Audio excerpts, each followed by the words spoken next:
Hey there, it's Wayfair here, where delivery and setup are as easy as a few taps on your phone.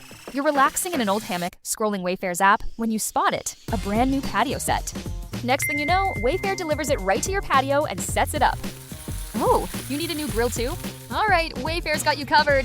With Wayfair's Room of Choice delivery and fast expert setup on qualifying orders, life gets a little easier. Visit wayfair.com or the Wayfair app. Wayfair, every style, every home. Welcome to the Black Tax. There's an African proverb that says, when a man raises his voice at home, know that he has started lowering it elsewhere. I'm a really easy guy. I get along well with people. I stay in my own lane. I don't want anybody else's job. I'm here to do the job that I'm supposed to do, and that's it. People get in their feelings because of their insecurities and think that you're trying to take something that they have, when in actuality, you don't want what they got. You just want to make your money and be on your way. So in between me finishing law school and studying for the bar exam, I had time to fill, and I still needed to make some money because I was finished with law school, so my scholarship was done, and I needed to pay my bills. And though I had gotten some relief from paying rent because of the bullshit that they tried to pull in housing court and the judge admonished them for it, I still needed to eat. So I had an opportunity to take a job as a night auditor at a hotel near the Braves stadium. It was a Hampton Inn, I think it was. And it was perfect. I had done it years ago when I was in college for a summer to make some extra money. Systems were the same, nothing changed. So I would get in at 11 o'clock. I get off at 7. I start my audit at 1. By 3 o'clock, I was finished, making sure all the numbers were right, everything was computed the right way. And that then gave me 4 hours of study time. So then I can go home after work, I can go to sleep, wake up at noon, get some more studying in, take a nap before I have to go back to work. I work Monday through Friday, easy peasy, nothing crazy. On occasion, there was a ruckus that was happening in a hotel room, or somebody got a little too loud, or there was too many people, or a party got a little out of hand, and I had to kind of like, yo, guys, you got to chill, or the other hotel guests are complaining. And everybody would cool down and make it easy because, I didn't stick to the rules as I should, but I didn't let the rules get out of hand with the guest. So they are having the meetings, the owners of the hotel and the franchisees, they're all coming in to have these major meetings with the staff because they're doing an overhaul of something with the way they're going to continue working with customers and franchisees, and how they're trying to make this more of a harmonious kind of environment so that everything is the same from one Hampton Inn to another. Now, my boss told me I didn't have to be at the meeting on a Tuesday. And I was like, great, but you got to be on Wednesday. And I was like, that's fine. I can stay later after work, go to the meeting, and then I can go home and get some sleep. So Tuesday comes, I wrap up my day. The day shift comes in, relieves me. I give them some notes about a few guests that were a little crazy last night, and they were like, okay. And then I went home, slept, got my routine, got up, studied, went to the gym, came back, studied, went to sleep, got up, fixed my lunch or my dinner or whatever I'm going to eat that evening, went to work, started my audit, got through my day, got through my studying, ate, and then stayed afterwards and then went to the meeting.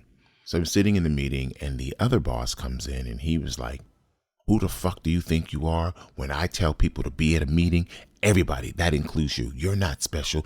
I don't know who you think you are or what you think, but you've got this attitude that I don't like, and today is going to end. I'm the boss here. You do as I say. Now, I am sitting here maintaining some level of calm, and then I snapped, and I cussed him out in ways that is unholy, ungodly, and everything else in between. I talked about his father, his mother, his kids. I was relentless and didn't care if I hurt his feelings, if I hurt his mama's feelings. I didn't give a rat's ass or two fucks. He then says, you don't talk to me that way. And I was like, let me get you right and ready today. I will talk to your white racist ass any motherfucking way I choose to. Because at the end of the day, ain't shit you can do to me. The most you can do is fire me. And you know what? I'm okay with that. I'm good with that. You don't think I will. I don't really care what you do, sir. But what you're not going to do is you're not going to use me as your whipping boy to keep your other niggas in line. Because that's not how this is going to get down. Because I will fuck you up in this hotel. I will beat you like your mama should have beaten you. Oh, are you threatening me? I don't make threats. I'm promising you this. You continue this behavior, I'm going to see it as a threat. And I believe in the fight and flight. I don't flight, I fight. So I stood up and he backed up, took a step towards him, and he scuttled out the room. And I was like, I'm going home. Good day. So I get home. I called my boss. I was like, listen, I'm not coming in tonight. I quit. You're going to have to find somebody else to deal with the night auditing. I'm not going to be disrespected that way by your partner. So have a good day. No, Malik. No, don't do that. Don't do that. I need you. Please don't do that. I need you to come in tonight. Let me see what I can do. Let me fix this. I apologize. You don't have to apologize. Your partner needs to apologize to me because your partner was disrespectful. And he thought because I was black that I would fall under his foot as he started raising his voice to me. Because I don't know what it is, and maybe things have changed. This has been a long time. Maybe things have changed. I don't know. But the one thing I did notice living in Atlanta is that black men tend to be a little docile around white men. I don't know what that is. I wasn't raised that way. Some of y'all are raised the way of Martin. My black ass was raised the way of Malcolm. And so my perspectives are very different. I'm going to go toe to toe with you and don't care.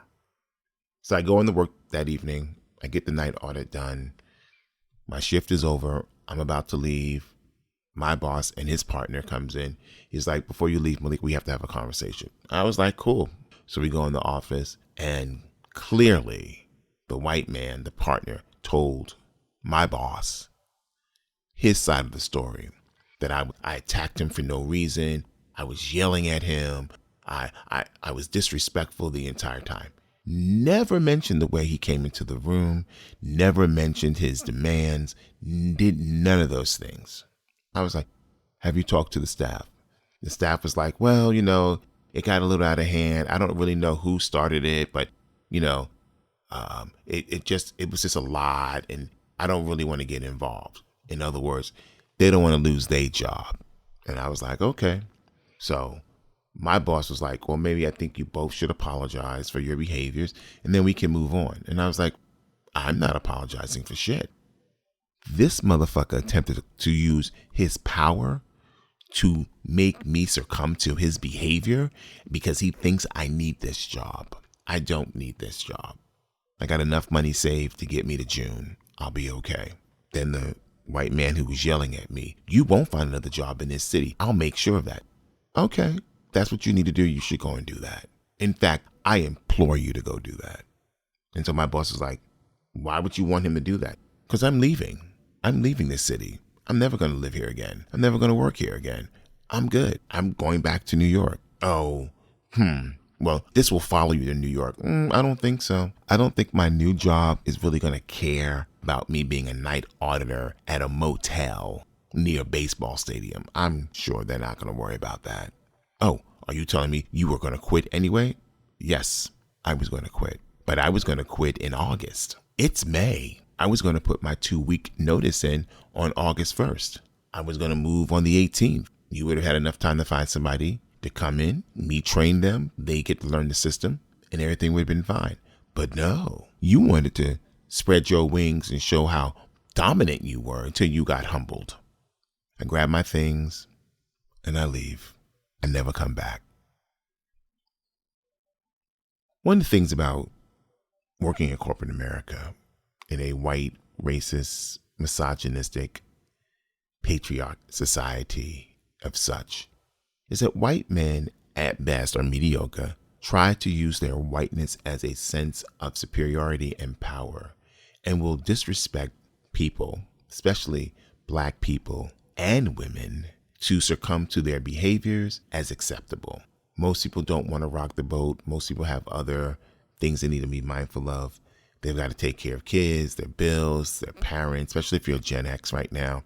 We are sandwiched in between taking care of our children and our parents. So financially, it's tight and we don't have the ability to say, fuck it.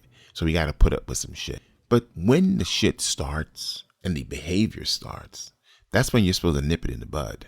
You're not supposed to let it go on, because the more you let it go on, the more it empowers them to continue, and they will take one step at another until you get to the point where you explode. So before you get to that point of exploding, you should check that motherfucker the moment it happened. Corporate buck breaking is no different than when slave masters would break buck one of its biggest slaves and have all the slaves watch this black man being demeaned and sexually prodded in ways that are just disgusting, because it did two things. It showed the slave that this white man could do whatever he wanted to you, and you would do it because he could do it to you.